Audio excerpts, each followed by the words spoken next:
When you think of domestic violence and violence against women, what comes to your mind?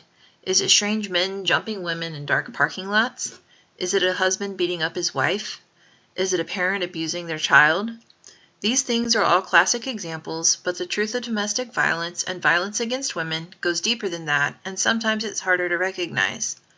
Violence against women and domestic violence are, unfortunately, a widespread issue in today's society, impacting millions of women in the United States alone.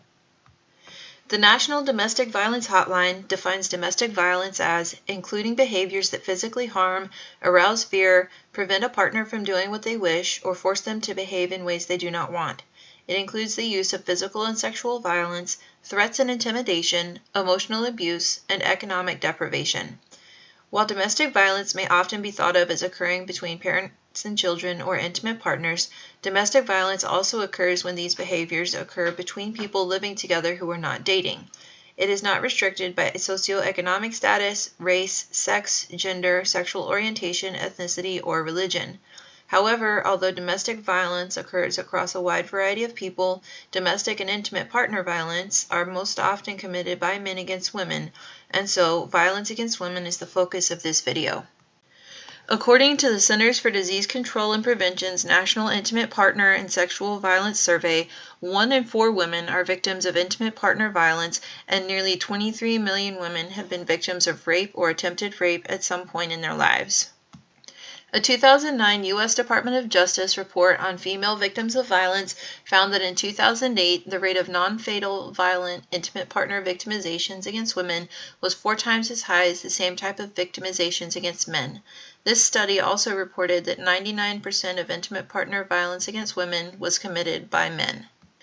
The Department of Justice report also examined fatal intimate partner violence and found that in 2007, the total number of intimate partner homicide victims was estimated to be 2,340. Of those, 1,640, or 70%, were women. 90% of total female homicide cases in 2007 were cases where women were killed by intimate partners, other family members, or non-family members that they knew, and only 10% of murder victims who are women were killed by a stranger. It is clear that violence against women is a very real problem in society, affecting women across socioeconomic lines. Why is it so prevalent, and what contributes to it from a sociological perspective? During the Industrial Revolution in Europe, Karl Marx began to analyze what was happening in society and, in the process, developed conflict theory. According to James M. Henslin in Sociology, a down-to-earth approach, conflict theory can be defined as a theoretical framework in which society is viewed as composed of groups that are competing for scarce resources. Henslin goes on to point out that on the surface you might see cooperation between groups, but if you look below that surface, you'll find a struggle for power.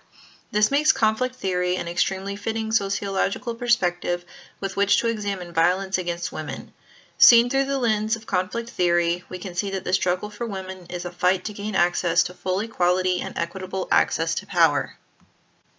Although there may exist a temptation to examine violence against women merely as a struggle between individuals or between genders, conflict theory goes deeper to examine the power structures that run beneath the issue of violence against women.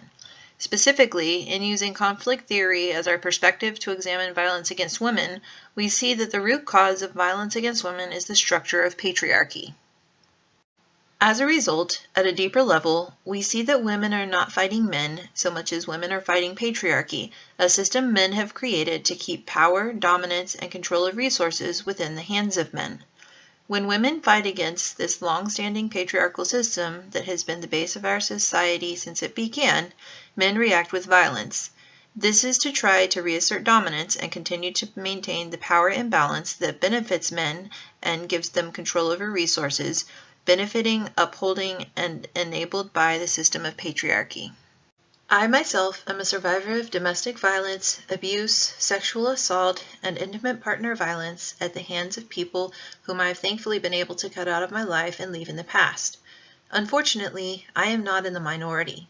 Statistics show clearly that violence against women is a widespread problem, and the truth of the matter is that we will probably never know the full extent of violence against women because for all the violence that is reported, even more goes unreported. It is imperative that we continue to look not only at individual cases, but also that we examine the underlying causes, social issues, and imbalanced power systems that contribute to and uphold the acceptance of gendered violence.